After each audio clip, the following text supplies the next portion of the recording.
I saw some of your performances on HBO Deaf Poetry Jam, and brilliant.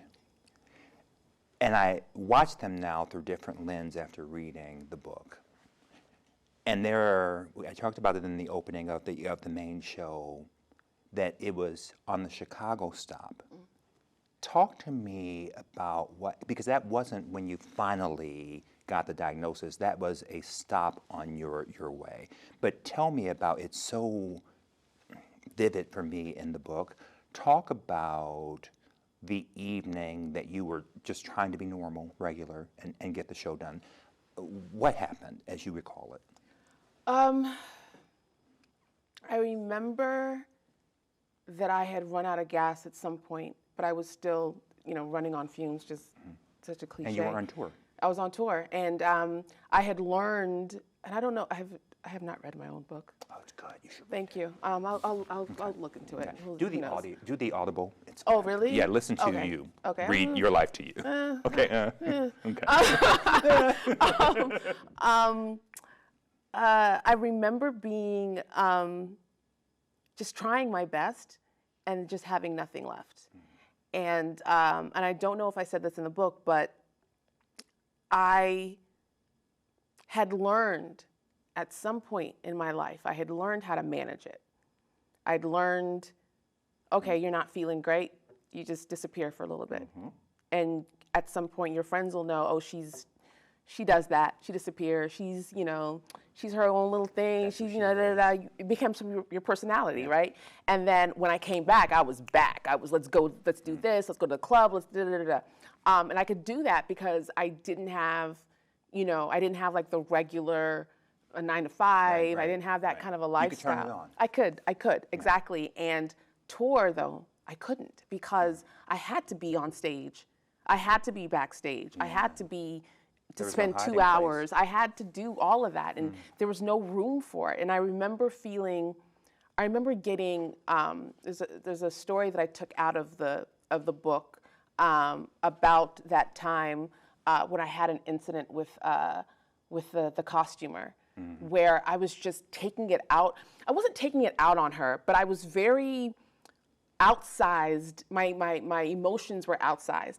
I was angry at her for this stuffed bra that it's a silhouette. You're on stage, it's a silhouette. And I was very enraged, like righteous indignation about, I will not wear a padded bra. I'm gonna wear the bras that I have. Like, what kind of an argument is that? That was the hill you were going to die on. What hill is that? But I remember just realizing, but and your anger was outside. That was outsized, and I'm not an angry person. You know what I mean? Like, none of the things that I've gone through, I was never angry. I was never, fighting people. Like, I wasn't that. So to be angry was very, very difficult for me, because it wasn't something that I understood, and I didn't know how to take care of it. And I'd seen anger in ways that weren't healthy, and I never wanted to be that. So anger was not part of the conversation for me ever. So to be angry, to be irritated, to be, a person that people couldn't have good memories of, that was tough.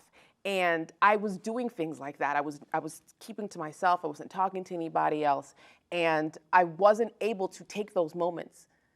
I needed a day, I needed a week, I needed 2 weeks. And on tour you just And I just couldn't. It. I was doing 2 tours at the same time. So even when the Deaf Poetry Tour had like 2 weeks off and people got to rest, I was doing college tours, because my agents wouldn't let me do the Deaf Poetry Tour if I didn't continue the other dates that they had already booked for me before I got the tour. So I was nonstop. There's a story in the book where it's broken down to 24 hours, and often I only had 24 hours between tour dates. And of course, a healthy person couldn't survive that. A healthy person couldn't survive that, and I wasn't a healthy person. And I just broke, because how how could I not? In this moment, because I read this, I read and listened, because sometimes when you would say it to me, I had to go Look at it. It's my thing. But there's that moment, and those around you, the dressers, probably the road manager, they could see it happening, and they were like, "Baby, you gotta get it together." Yeah. But by the time it was too late, you were under a sink. Yeah. And that moment sticks with me. And there's another, I'd love to hear your thoughts on. You spent 7 days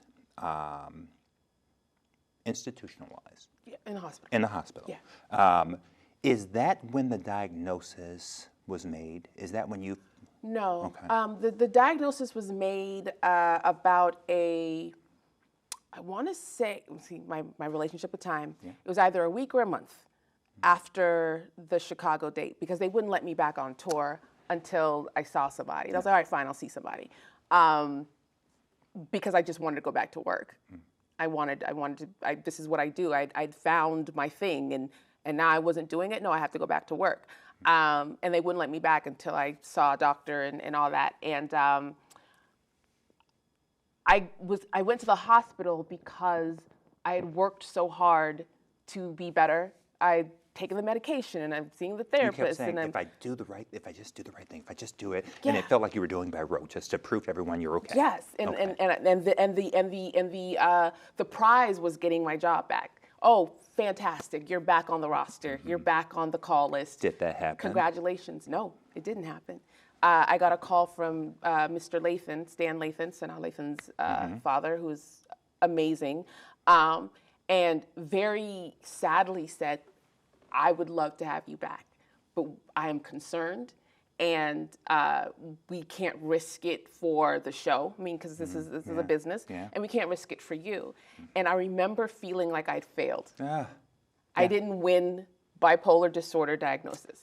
I didn't win it. I lost, and I stopped taking my medication. I was like, well, fine. You know, if I don't get to win, then I'm not playing anymore. And I don't know what even now I don't know what my end game was. I don't know what was the plan. I don't know. Who knows in the moment? There was no plan. It was very rash. And I stopped taking my medication. Stopped. I don't know if I stopped going to therapy, but I definitely went less than I probably should have. And that's when, of course, the inevitable. I just broke again. Because I wasn't okay, and I wasn't not okay because of the tour. I wasn't not okay because I was not okay because I was medically unwell and unhealthy, and that was always going to show back up. Yeah.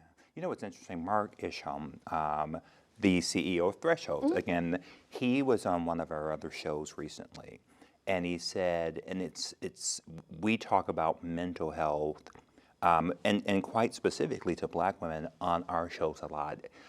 It is a conversation that we are just going to keep having here at CAN TV with our audience in Chicago and beyond. But he said, and Dr. Inger Burnett Ziegler was with him, so often we don't, especially in the Black community, we do not think of mental health as health. If you have cancer, if you have HIV, you want medical attention. If something hurts, you break your leg. You break your leg, and there's no shame and no stigma. But there is such stigma in so many communities. But I know my own the best. I'm sure somebody said to me growing up, "Suck it up, pray to God." We don't do that. Uncle, pick a name. He's just different. Yeah. We watch him, we take care of him, but we don't get him help because we didn't see mental health as health. Yeah. So it's interesting, watching and researching you, that you have become such a brilliant advocate, because I think sometimes the best advocates are those who have taken, somebody said there's no money without a test, you know? Yeah. So that's why I this journey, and there is no finish line, but there was a point where you thought there was a finish line. So when you talk to us and other leaders in this space talk to us, and all of us right now are thinking about what our Dr. Inger said, don't wait for a crisis.